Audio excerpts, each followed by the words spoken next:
السلام علیکم، welcome to our channel Bia اور مالا۔ کہانی سے پہلے if you are new on our channel and you haven't subscribed yet تو ہمارا چینل بیا اور مالا سبسکرائب کیجیے and do not forget to press the bell icon. ہم دو ہی بہنیں تھیں، اللہ نے ہمیں کوئی بھائی نہ دیا۔ ہمارے والدین کو بھی بیٹے کی حسرت ہی رہی۔ والد چاہتے تھے کہ ان کی دونوں بیٹیاں پڑھ لکھ کر بیٹوں کی جگہ لیں۔ انہوں نے ہمیں ایک اچھے اسکول میں داخل کروایا۔ ربیہ مجھ سے 2 برس چھوٹی تھی مگر پڑھنے میں تیز تھی، جبکہ میرا ذہن پڑھائی کی طرف مائل نہ ہوتا تھا۔ مجھے دوسرے کاموں میں زیادہ دلچسپی تھی، مثلاً مشین پر سلائی کرنا، ٹوٹا ہوا گلدان جوڑنا۔ ایسے کام میں بہت محنت سے کرتی اور ایسی ہنرمندی دکھاتی کہ سب دیکھ کر دنگ رہ جاتے تھے۔ مجھے رنگ ریزی کا شوق تھا، دکان سے مختلف رنگ لا کر دوپٹے رنگنا، چنری بنانا، باتک پرنٹ میں نئے نئے ڈیزائن تیار کرنا، سبھی مجھے بہت پسند تھے۔ کبھی کبھی والد کہہ اٹھتے کہ کاش ہمارے شہر میں کوئی آرٹ اسکول ہوتا تو ضرور اپنی بیٹی کو اس میں داخل کرواتا۔ ان دنوں میں میٹرک میں تھی، امتحانات سر پر تھے اور ابھی تک تیاری نہیں کی تھی۔ جب پڑھنے بیٹھتی ذہن ادھر ادھر بھٹک جاتا۔ بالآخر میں نے ابو کو بتایا کہ کچھ مضمون ایسے ہیں کہ جب تک ٹیوشن نہ پڑھوں گی پاس نہیں ہو سکتی۔ ان کو کچھ فکر لاحق ہوئی۔ 28 برس قبل ہمارا شہر بھی دیہات نما ہی تھا، جہاں لڑکیوں کو ٹیوشن پڑھانے کا رواج نہیں تھا۔ کوئی خاتون ٹیچر مجھے گھر آ کر پڑھا جاتی، اس کا تو سوال ہی پیدا نہ ہوتا تھا۔ ہم کافی خوشحال لوگ تھے، ٹیوشن فیس منہ مانگی ادا کرنے پر بھی تیار تھے، مگر کوئی خاتون آ کر پڑھانے پر راضی نہ تھی۔ والد صاحب اسی فکر میں مبتلا تھے کہ اچانک ان کو بلال کا خیال آیا، جو ہمارے پڑوس میں رہتا تھا اور BA فائنل کا طالب علم تھا۔ والد صاحب نے اسے بلایا اور پوچھا، بیٹے تم سبیحہ کو ٹیوشن پڑھا دو گے؟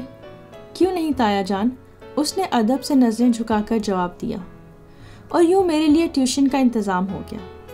بلال کے بارے میں بتاتی چلوں کہ یہ ہمارے 35 برس پرانے پڑوسی تھے۔ ابھی ہم پیدا بھی نہیں ہوئے تھے کہ بلال کے دادا میرے دادا کے اور اس کے والد میرے والد کے دوست تھے۔ بزرگوں کی وفات کے بعد بھی اس گھرانے سے وہی اپنائیت قائم تھی جو پہلے دن سے چلی آ رہی تھی۔ جن دنوں بلال 5 برس کا تھا، اس کے ابو کا انتقال ہو گیا۔ دادا پہلے ہی فوت ہو چکے تھے، دادی بھی چل بسیں۔ گھر میں اس کی والدہ اور بلال رہ گئے۔ بیوہ ماں نے بیٹے کو بڑی دقتوں سے پالا تھا۔ وہ بلال کو ایک اعلیٰ آفیسر کے روپ میں دیکھنا چاہتی تھی۔ وہ شروع دن سے ہی ایک حساس اور نیک بچہ تھا۔ میری امی اسے یوں بھی پیار کرتی تھیں کہ ان کا کوئی بیٹا نہ تھا، بلال کو بیٹا کہہ کر بلاتی تھیں۔ ان دنوں غربت اور امارت میں کوئی فرق نہیں کیا جاتا تھا۔ بلال کی امی خالہ فائزہ کو میری ماں نے بہن بنایا ہوا تھا۔ ان کی تنگ دستی اور بیوگی کا خیال کر کے آئے دن ہر طرح کی مدد کیا کرتی تھیں۔ بلال بچپن میں بے دھڑک ہمارے گھر آ جاتا تھا، لیکن جب ہم شعور کی منزلوں تک پہنچے تو اس کی والدہ نے اسے ہمارے گھر آنے سے روک دیا۔ وہ باہر سے ہی ابو کو سلام کر لیا کرتا۔ کبھی ابو کو کوئی کام پڑتا تو وہ اسے بلا لیتے، لیکن تب بھی ہم کھلے بندوں اس کے سامنے نہیں جاتے تھے۔ اس کا تعلق اب صرف ہمارے والدین تک محدود ہو چکا تھا۔ جس روز ابو نے مجھے پڑھانے کو کہا، وہ اگلے دن شام کو آ گیا۔ اب یہ معمول تھا کہ وہ روزانہ شام کو گھنٹہ آدھا گھنٹہ مجھے پڑھاتا۔ اس دوران کبھی ربیہ اور کبھی والدہ اس کو چائے کی پیالی لا کر دیتی۔ مجھے نہیں معلوم کب میری چھوٹی بہن کے دل میں اس کے لیے جگہ بنی اور وہ چپکے چپکے بلال کو چاہنے لگی، تاہم اس نے اپنے جذبات مجھ پر کبھی ظاہر نہ کیے۔ بلال کی کوششوں اور توجہ سے میں نے میٹرک نہ صرف پاس کر لیا بلکہ اچھے نمبر بھی لیے، جس پر سبھی حیران تھے۔ ابو خاص طور پر بلال کے مشکور تھے، جس نے پوری محنت اور توجہ سے مجھے پڑھایا تھا۔ میٹرک کے بعد میں نے بلال سے کلام ترک کر دیا۔ اب مجھے اس سے میل جول کی ضرورت نہ تھی اور نہ ہی کوئی غرض تھی، لیکن ربیہ اسے دل دے چکی تھی۔ وہ اس کے لیے بے چین و بے قرار رہتی، جب سامنا ہو جاتا تو لپک کر بات کرنے کی کوشش کرتی۔ بلال ایک بردبار اور سنجیدہ انسان تھا۔ ربیہ کی اس نے کبھی حوصلہ افزائی نہ کی، مختصر بات کرتا یا صرف سلام کر کے جواب پر ہی اکتفا رکھتا۔ جانتی تھی اس کے رویے سے میری بہن کی دل شکنی ہوتی ہے۔ میں یہ بھی جانتی تھی کہ ہم میں اور اس میں زمین و آسمان کا فرق ہے۔ ہم لوگ امیر کبیر تھے اور ان کے گھر تو اکثر فاقوں تک نوبت پہنچ جاتی تھی۔ اس بات کا بلال کو شدت سے احساس تھا، بلکہ خوب ادراک تھا۔ وہ بھی BA کے پرچے ہی دے رہا تھا کہ اچانک اس کی والدہ کے انتقال سے گھریلو حالات دگرگوں ہو گئے۔ اس نوجوان نے لیکن ہمت نہ ہاری اور اپنی ماں کی خواہش کی تکمیل کے لیے تگ و دو جاری رکھی۔ ماں کی نیک دعاؤں اور مخلصانہ کاوشوں کے بنا پر BA کا امتحان فرسٹ پوزیشن ماں اسکالرشپ پاس کر لیا۔ انگلش میں MA کرنا چاہتا تھا، مگر محنت کر کے اس کو پڑھانے والی نہ رہی تو مجبوراً اسے ملازمت اختیار کرنا پڑی۔ جو شخص دیانتداری، ایمانداری اور خلوص نیت سے محنت کرتا ہے، اللہ تعالیٰ کی ذات اس کی محنت کا ثمر ضرور دیتی ہے۔ بلال کو دوران ملازمت بیرون ملک جانے کا اتفاق ہوا اور غربت و افلاس کے ایام خوشحالی میں بدل گئے۔ بلال وہاں سے کافی کما کر واپس لوٹا۔ آتے ہی میرے والد کے حضور قدم بوسی کے لیے حاضر ہوا۔ کہنے لگا، میرے والدین نہ رہے مگر آپ کو انہی کی جگہ سمجھتا ہوں۔ کاش آج میرے ماں باپ زندہ ہوتے، میری خوشحالی سے کس قدر خوش ہوتے، میں ان کو عمرہ و حج کرانے کی سعادت حاصل کرتا۔ یہ کہتے ہوئے آنسو اس کی آنکھوں سے بہنے لگے۔ والد نے اسے گلے لگا لیا اور بولے، مجھے اپنے والد کی جگہ ہی سمجھو، آج سے تم میرے بیٹے ہو، جب دل چاہے آؤ، مجھے تم سے اظہار شفقت کر کے انتہائی خوشی حاصل ہوگی۔ انہی دنوں میرا رشتہ ایک اچھے گھرانے سے آ گیا۔ بیاہ کر میں اپنے خاوند کے گھر چلی گئی۔ میری شادی پر بلال نے اس طرح کاموں میں والد کا ہاتھ بٹایا کہ ان کو بیٹے کی کمی محسوس نہ ہوئی۔ اسی اثناء میں ربیہ نے کئی بار چاہا کہ بلال سے قربت حاصل کر لے، مگر ناکام رہی، کیونکہ وہ اسے ایک بھائی کی نظر سے ہی دیکھتا تھا۔ والد سے کہتا تھا کہ یہ دونوں میری بہنیں ہیں، زندگی میں کبھی بھی ان کو بھائی کی کمی محسوس نہ ہونے دوں گا۔ لیکن ربیہ بھی اپنے دھن کی پکی تھی۔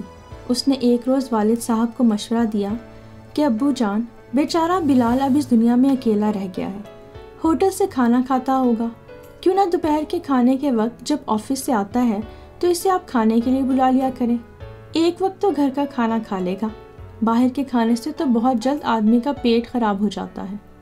ابو نے کہا، ربیہ تم ٹھیک کہہ رہی ہو، میں بس زبانی کلامی ہی اس کے دکھ بانٹتا رہتا ہوں، یہ خیال مجھے پہلے کیوں نہ آیا۔ اچھا ہے کہ ایک بار دن میں ہمارے ہاں کھانا کھا لیا کرے گا، یوں بھی تمہاری ماں نے اس وقت سے اسے بیٹا بنایا تھا جب وہ ابھی بہت چھوٹا ہوا کرتا تھا۔ بلال نے بہت نانا کی، لیکن والد نہ مانے اور اسے روز دوپہر کو اپنے ساتھ کھانے پر بلانے لگے۔ ان کے اور ہمارے گھر کی دیوار ایک تھی، ادھر سے آواز لگاتے اور وہ اس طرف سے جواب دیتا، جی آیا تایا جی۔ ربیہ کی تو زندگی میں جیسے بہاریں امڈ آئی ہوں، تتلی کی طرح اڑتی پھرتی، گلاب کے پھول کی مانند کھلی رہتی۔ مجھے ہر اتوار کو توقیر والد صاحب کے گھر لے آتے، ہم دونوں صبح آتے اور شام کو جاتے، تبھی بلال سے بھی ملاقات ہو جاتی۔ وہ ایسا ہی بردبار، سنجیدہ اور خوش مزاج تھا جیسے کہ ہمیشہ سے میں نے اسے دیکھا تھا۔ ربیہ کے التفات کو سمجھتا ضرور تھا، مگر کسی قسم کا رد عمل ظاہر نہ کرتا تھا۔ اسے والد صاحب کے اعتبار اور عزت کا پاس تھا۔ وہ ربیہ کی نادانیوں کو نظر انداز کر دیتا تھا۔ اس کی لاکھ کوششوں کے باوجود وہ اس کی جانب ملتفت نہ ہوتا تھا۔ شاید وہ اسے واقعی بہن سمجھتا تھا۔ ربیہ مایوس نہ ہوئی، لیکن وقت مایوس ہو گیا۔ ایک اچھا رشتہ آیا تو ابو نے اس کی شادی کر دی۔ شادی والے دن وہ بہت افسردہ تھی، پھوٹ پھوٹ کر روئی، لیکن ہم مجبور تھے۔ والد کے فیصلے کے آگے کسی کی مجال نہ تھی کہ سر اٹھاتا۔ انہوں نے جو درست سمجھا کیا اور ربیہ کو ایک ہم پلہ گھرانے میں بیاہ دیا۔ وہ رخصت ہو کر چلی تو گئی، مگر اپنا دل میکے کی دہلیز پر ہی چھوڑ گئی اور اپنے خاوند سے سمجھوتا نہ کر سکی۔ ہر وقت بلال کو یاد کر کے روتی تھی۔ وقت گزرتا گیا، اس کے ہاں 3 بچے ہو گئے، لیکن بلال کی محبت وہ دل سے نہ نکال سکی۔ حالانکہ اس کا شوہر اسے بہت چاہتا تھا، بلکہ جان چھڑکتا تھا۔ وہ ایک امیر آدمی تھا اور اسے کسی شے کی کمی نہ تھی، لیکن کہتے ہیں نا کہ عشق اندھا ہوتا ہے، خدا بچائے اس مرض لا دوا سے۔ ہم دونوں بہنیں بیاہی گئیں تو ابو اکیلے رہ گئے۔ امی بھی بیمار تھی، ان کو بہو کی ضرورت تھی۔ اور بلال کو ایک خاندان کی۔ اس کی تنہائیوں کا بس یہی ایک مداوع تھا کہ جب تنہائی تنگ کرتی ابو کے پاس آ جاتا۔ ابو بھی اکیلا پن محسوس کرتے اور بلال کی آمد کے کچھ اس طرح منتظر رہتے جیسے کسی باپ کو بیٹے کا انتظار ہوتا ہے۔ امی بستر پر پڑ گئیں، دن کو کچھ آنکھ لگ جاتی لیکن رات بھر سو نہ پاتی، تکلیف سے کراہتی۔ والد اکیلے کب تک راتیں ان کے سرہانے جاگ کر گزار سکتے تھے۔ بلال روز والدہ کی عادت کو آتا، ان کے پاس دیر تک رہتا، دوا پلاتا اور جب بھی ڈاکٹر کے پاس جانا ہوتا لے کر جاتا۔ والد صاحب گاڑی چلانے سے معذور تھے، ڈرائیور شام کے بعد اپنے گھر چلا جاتا تھا تو بلال ہی مدد کو آتا۔ ایسے دنوں میں والدین جوان بیٹے کے مضبوط بازوؤں کا سہارا لیتے ہیں۔ بلال نے یہ کمی پوری کر دی۔ اللہ کی کرنی کہ والدہ کچھ عرصے بیمار رہ کر اپنے خالق حقیقی سے جا ملی۔ اب ابو بالکل تنہا رہ گئے۔ بلال نے ان کی دلجوئی میں کوئی کسر نہ اٹھا رکھی۔ ایک روز والد صاحب نے اس سے استدعا کی کہ بیٹے ہو تو بیٹے بن کر دکھاؤ، ہمیشہ کے لیے میرے پاس آ جاؤ۔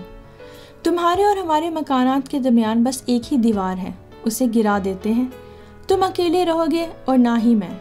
ملازمہ کھانا پکا کر اور دیگر ضروری کام کر کے چلی جاتی ہے۔ ملازم لڑکا موجود ہے، تم کو کسی قسم کی تکلیف نہ ہوگی۔ بلال بھی شاید آسرا ڈھونڈ رہا تھا، اسے باپ کے سائے سے محروم ہوئے عمر گزر چکی تھی۔ بچپن کی حسرت آج تک دل میں کچوکے لگاتی۔ کاش باپ زندہ ہوتا تو اس کی قربت اور شفقت سے خوشیاں سمیٹ سکتا۔ بلال اور ابو ساتھ رہنے لگے، وہ واقعی بیٹا بن گیا۔ ہم لڑکیاں اپنے گھروں کی تھیں، تاہم کبھی کبھار میکے جانا لازم تھا، والد صاحب کی خیر خبر لینے۔ یوں بھی لڑکی کے لیے میکے کا گھر جنت جیسا ہوتا ہے، وہ لاکھ اپنے گھر میں خوش و خرم ہو، جب تک مہینے میں ایک آدھ چکر میکے کا نہ لگا لے سکون نہیں آتا۔ میں 4 بچوں کی ماں تھی، کم ہی گھر سے نکلنا ہوتا، لیکن جب سے ابو اکیلے ہوئے تھے ہر ماں ایک دن کے لیے ضرور ان کے پاس جا کر رہتی تھی۔ دن بھر رہ کر شام کو ہم لوٹ آتے یا کبھی ان کے اصرار پر 2 دن رہ بھی جاتے۔ ربیہ البتہ جلد جلد آیا کرتی تھی، وہ ہر ماہ آتی اور 2-4 دن ضرور رہتی۔ جب سے بلال آیا تھا وہ کچھ زیادہ ہی آنے لگی تھی۔ اب اس کا دل میکے کی ڈور میں اٹکا ہوا تھا اور میں اس کا مسئلہ سمجھتی تھی۔ جب وہ آتی تو میں بھی پہنچ جاتی۔ نہیں چاہتی تھی کہ وہ اپنی ازدواجی زندگی میں کوئی رخ نہ ڈالے یا پھر بلال کو اپسیٹ کر دے، کیونکہ وہ خلوص نیت سے ہمارے والد کا آسرا بنا تھا۔ اپنی بہن کو میں اچھی طرح جانتی تھی کہ جس کے دل میں بلال کی محبت کا شعلہ ایک دہکتے الاؤ کی مانند جلتا تھا۔ اللہ جانے وہ کس مٹی کی بنی تھی، لاکھ سمجھانے کے باوجود نہ سمجھتی تھی۔ مجھے ڈر تھا کہ اس کی لا ابالی اور ضدی طبیعت کی وجہ سے ہم سب کو نقصان نہ اٹھانا پڑے۔ سب سے زیادہ ہمدردی مجھے خرم بھائی سے تھی جو اس کے شوہر تھے۔ وہ ایک انتہائی نیک اور نفیس انسان تھے اور اس پر اندھا بھروسہ کرنے والے تھے۔ سوچتی تھی کہ اگر میری بہن چپکے چپکے ان کی محبت کے تاج محل میں نقب لگا رہی ہے تو یہ انہیں آخر کس بات کی سزا دے رہی ہے۔ والد صاحب ربیہ کے خیالات اور ذہنی خلفشار سے قطعی بے خبر تھے۔ بلال اب ہمارے گھر میں رہتا اور بستا تھا۔ میں اس سے عمر میں چھوٹی تھی، پھر بھی احترام سے وہ مجھے باجی کہتا تھا، لیکن ربیہ اسے صرف بلال ہی کہتی۔ میں ربیہ کو ٹوکتی کہ وہ تم سے بڑا ہے، امی ابو نے اسے بیٹا بنایا تھا، تم اس کو صرف بلال کہہ کر کیوں بلاتی ہو؟ کیا بلال بھائی نہیں کہہ سکتی؟ وہ آگے سے اٹھلا کر مجھے کہتی وہ مجھ سے شادی کرنا چاہتا تھا، تبھی تو تم کو پڑھانے کے بہانے آتا تھا، تو پھر میں کیوں اس کو بھائی کہوں؟ ہرگز نہیں کہوں گی، وہ بے دھڑک جواب دیتی اور میں اپنی چھوٹی بہن کا منہ تکتی رہ جاتی۔ میں جانتی تھی کہ ایسا کچھ بھی نہیں تھا، کبھی اس نے ہم بہنوں میں سے کسی کو میلی نگاہ سے دیکھا بھی نہ تھا۔ اسے صرف اور صرف علم حاصل کرنے کا شوق تھا۔ ان دنوں وہ زندگی کے ایک ایسے کٹھن راستے پر کھڑا تھا جہاں سے اسے اپنے اچھے مستقبل کے لیے تگ و دو کرنی تھی، مفلسی کی دیوار کو پچھاڑنا تھا، چہ جائے کے شادی کے بارے میں اس سے گفتگو کرتا پھرتا۔ افسوس کہ ربیہ ماضی میں جی رہی تھی، وہ بھی اپنا بنایا ہوا ماضی۔ اگر انسان آج میں جیے اور مستقبل پر نظر رکھے تو وہ ایک بہتر زندگی گزار سکتا ہے، لیکن اگر وہ ایسا نہ کرے اور غیر حقیقت پسند ہو تو کسی نہ کسی نفسیاتی مرض کا شکار ہو جاتا ہے۔ رومانیت پرستی ان کو لے ڈوبتی ہے۔ ربیہ بھی اپنے اور دوسروں کے لیے ڈوبتی کشتی بن گئی تھی۔ وہ ہم تو ڈوبے ہیں صنم تم کو بھی لے ڈوبیں گے کی نظیر بن گئی تھی۔ جوں جوں وقت گزر رہا تھا اس کی وارفتگی بڑھتی جا رہی تھی۔ اس کے جذبے کی شدت کو بلال نے بھی محسوس کر لیا تھا۔ اب وہ بچوں اور شوہر کو بھی ساتھ نہ لاتی، ڈرائیور کے ساتھ اکیلی آ جاتی، پھر ڈرائیور کو واپس بھیج دیتی اور کہتی کہ جب فون کروں تب آ کر لے جانا۔ وہ ہمیشہ ہفتہ اور اتوار کو آتی، جن دنوں بلال کی آفس سے چھٹی ہوتی تھی، خود کھانا بناتی اور بلال کو پیش کرتی۔ شاید اس نے پکا ارادہ کر لیا تھا کہ بلال کا دل جیت کر رہے گی، اور شاید بلال نے بھی قسم کھا رکھی تھی کہ ہرگز ربیہ کی طرف مائل نہ ہوں گا۔ وہ اس کے محسن کی بیٹی تھی اور وہ بھی شادی شدہ اور 3 بچوں کی ماں۔ ظاہر ہے کہ یہی کہا جا سکتا ہے کہ اس لڑکی کا واقعی دماغ خراب تھا۔ اس نے کئی بار کوشش کی، کئی حربے استعمال کیے، لیکن بلال کے اپنے اصول تھے۔ ان اصولوں کو توڑنا جرم کا ارتکاب کرنا تھا۔ ربیہ کو شاید یہ ادراک نہ تھا کہ جس شخص نے اعلیٰ تعلیم بڑی محنت مشقت سے حاصل کی ہو اور پھر غربت سے ایک طویل جنگ لڑی ہو، اس کو معاشرے میں اپنی عزت اور اخلاقی اقدار کی پاسداری ہر شے سے زیادہ مقدم ہوتی ہے۔ تعلیم جہاں انسان کو انسان بناتی ہے، وہاں اسے اخلاقی اقدار کی پابندی کی تلقین بھی کرتی ہے۔ اگر ایک تعلیم یافتہ انسان محبت کے نشے میں اخلاقی اقدار کو ترک کر دے تو اس کی روح ختم ہو جاتی ہے۔ یہ میری بہن کی بھول تھی، اس کی آنکھوں پر جھوٹے عشق کی پٹی بندھی تھی۔ اسے اپنے والد کے فیصلے کا احترام کرنا چاہیے تھا اور زندگی کے ایام شکر کے ساتھ اپنے وفادار شوہر کے ہمراہ وفاداری سے ہی گزارنے چاہیے تھے، مگر وہ عشق کی آگ میں اندھی ہو گئی تھی۔ اس نے برملا بلال سے کہنا شروع کر دیا کہ میں تم سے محبت کرتی ہوں، اپنے شوہر کو چھوڑ دوں گی، بچوں کو بھی اسے سونپ کر آ جاؤں گی، بس تم مجھ سے شادی کر لو۔ بلال نے کافی سمجھایا، نہ سمجھی تو اس نے مجھ سے کہا، باجی آپ ہی ربیہ کو سمجھائیے کہ حالات سے سمجھوتا کرے اور اپنے بچوں کا خیال کرے۔ جو وہ چاہتی ہے ناممکن ہے، ایسا قیامت تک نہیں ہو سکتا، وہ جنونی ہو گئی ہے۔ مجھے ڈر ہے کسی روز سچ مچ خرم سے طلاق نہ لے لے، تب ہم کیا کریں گے؟ آپ ذرا تصور کیجئے۔ میں نے بھی ربیہ کو بہت سمجھایا، اس کے ذہن سے جنوں خیزی نہ گئی۔ اتفاق سے انہی دنوں ابو بیمار ہو گئے۔ ہم دونوں بہنیں ان کی خدمت کے لیے آ گئی۔ دونوں نے بچے اپنے اپنے گھروں میں ہی رہنے دیے تاکہ بچے بیمار والد کے لیے باعث پریشانی نہ بنے۔ ایک رات ایسا ہوا جب والد صاحب کو بہت تکلیف تھی، ان کو ڈاکٹر نے خواب آور دوا دے کر سلا دیا اور ہدایت کی کہ ہرگز ان کو جگایا نہ جائے، جس قدر آرام کریں گے افاقہ ہوگا۔ میں والد کے کمرے میں ہی بیٹھی تھی، وہ سو رہے تھے۔ ربیہ کے خاوند کی آمد اس وقت قطعی غیر متوقع تھی۔ وہ ہمارے شہر سے 80 میل دور اپنے گاؤں میں تھے جہاں ان کی زمینیں تھیں۔ خدا کی کرنی کہ ان کی والدہ کو سانپ نے ڈس لیا اور ان کی آنن فانن وفات ہو گئی۔ وہ اسی وقت گاڑی پکڑ کر اپنی بیوی کو لینے آ گئے۔ جب میں نے دروازہ کھولا تو وہ سامنے کھڑے تھے۔ رات 12 بجے کا وقت تھا۔ میں حیران ہوئی لیکن یہی سمجھا کہ اب فرصت ملی ہوگی۔ والد صاحب کی عادت کا سوچا ہوگا تو رات گئے آ گئے ہوں گے صبح بیوی کو لے جانے کے لیے۔ میں نے کوئی سوال نہ کیا، بس اس قدر بولی، آ جائیے اندر، ابو ادھر ہی ہیں اپنے کمرے میں۔ میں آگے آگے چلنے لگی اور وہ میرے پیچھے پیچھے آ رہے تھے۔ مجھے قطعی علم نہ تھا کہ ربیہ اس وقت بلال کے کمرے میں جا گھسی ہے اور اسے جگانے کی کوشش کر رہی ہے۔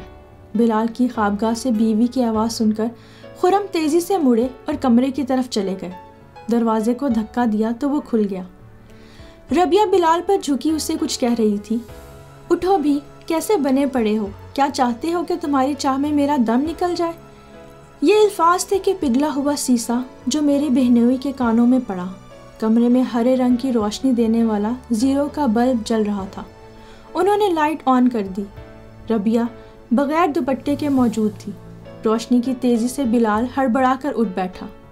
ابھی وہ کچھ سمجھ بھی نہ پایا تھا کہ خرم نے بیوی کو اس کی کھلی زلفوں سے پکڑ کر اپنی جانب گھسیٹا اور گھسیٹتے ہوئے صحن میں لے آیا۔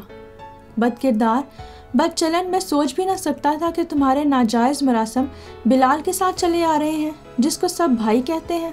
اف میرے خدا، اب تو یہ خیال ہی مجھے زندہ درگور کرنے کو کافی ہے کہ میرے بچے میرے اپنے ہیں یا کسی اور کے۔ آج تو اپنا گناہ جھٹلا نہیں سکتی، آج میں نے تجھے رنگے ہاتھوں پکڑ لیا ہے۔ اگر میں اچانک نہ آ گیا ہوتا تو اپنے عاشق کے پہلو کی زینت بننے ہی جا رہی تھی۔ شاید مجھے اللہ نے اسی وقت یہاں اس لیے بھیجا تاکہ میں تیرے کالے کرتوت اپنی آنکھوں سے دیکھ سکوں۔ وہ غصے میں چیخ چلا رہے تھے اور بڑبڑاتے ہوئے اپنی بیوی پر ٹوٹ پڑے۔ شور پر کچھ نہ سمجھتے ہوئے جب بلال باہر آیا، سب کچھ اس کی سمجھ میں آ گیا۔ تبھی میرے ذہن میں ایک خیال کندے کی طرح لپکا۔ میں نے دوڑ کر بلال کا ہاتھ پکڑا اور زبردستی دھکیلتی دروازے تک لائی اور بولی، بھائی تم تو نکلو یہاں سے، اس وقت خرم کے سر پر خون سوار ہے، ایسا نہ ہو کہ وہ ربیہ کی مار کٹائی سے ہٹے تو تمہاری جان ہی لے لے۔ میں نے اسے دھکیل کر دروازہ بند کر کے کنڈی لگا دی اور جب پلٹی تو شاید بہت دیر ہو چکی تھی۔ ربیہ زمین پر پڑی تھی اور خرم اس کے اوپر چڑھا پوری قوت سے اس کا گلا گھونٹ رہا تھا۔ ربیہ کے حلق سے بس خر خر کی آوازیں نکل رہی تھیں۔ وہ ایسی جکڑی ہوئی تھی کہ ہلنے جلنے سے بھی معذور تھی۔ اف میرے اللہ، کس قدر خوفناک منظر تھا وہ، میں آج بھی اسے بھلا نہیں سکی۔ مجھ میں اتنی سکت ہی نہ رہی کہ میں وہاں سے ہل سکوں۔ میں چلانا بھی بھول گئی اور میرا دماغ معاف ہو گیا کہ اچانک ابو کی آواز آئی، کیا ہوا بیٹا؟ سبیحہ کیا ہوا؟ میری بچی، یہ کون لڑ رہا ہے؟ کیا کوئی ڈاکو آ گیا ہے؟ وہ بیچارے قیاس ہی کر سکتے تھے، نکاہت کی وجہ سے اٹھ نہ سکتے تھے۔ ان کی آواز سے میرا دماغ ایک دم واپس آیا تو میں تیزی سے خرم کی طرف بڑھی اور اسے پیچھے دھکیلنے لگی۔ بہت زور آزمائی کرنے کے بعد جب وہ ہٹا تو میں نے اپنی بہن کو دیکھا۔ میں زور زور سے ربیہ ربیہ چلا رہی تھی۔ میں نے اس کو اپنے بازوؤں میں اٹھایا تو اس کا مردہ جسم میرے بازوؤں میں جھول گیا۔ کاش ایسا نہ ہوتا، کاش ربیہ ایسا نہ کرتی۔ مجھے یاد آیا کہ بلال نے صبح ہی مجھے بلا کر کہا تھا کہ باجی، ربیہ کو سمجھاؤ کہ اپنے شوہر اور بچوں کا خیال کرے، بچوں پر توجہ دے، خدا جانے یہ کب سمجھے گی۔ ہر وقت مجھے یہی کہتی ہے کہ خرم سے طلاق لے لوں گی، لیکن پہلے تم وعدہ کرو کہ مجھ سے شادی کرو گے۔ باجی آپ ہی بتائیے، وہ اور آپ دونوں میری بہنیں ہیں، کیا کوئی اپنی بہن سے بھی شادی کر سکتا ہے؟ میں بلال کی بات سن کر بہت شرمندہ تھی۔ میں نے اسے کہا کہ میں اسے سمجھاؤں گی بلال، لیکن اسے میری بات پر یقین نہ آیا۔ کہنے لگا، وہ نہیں سمجھے گی باجی، آپ اسے گھر بھیج دیجئے ورنہ میں اس گھر سے چلا جاؤں گا۔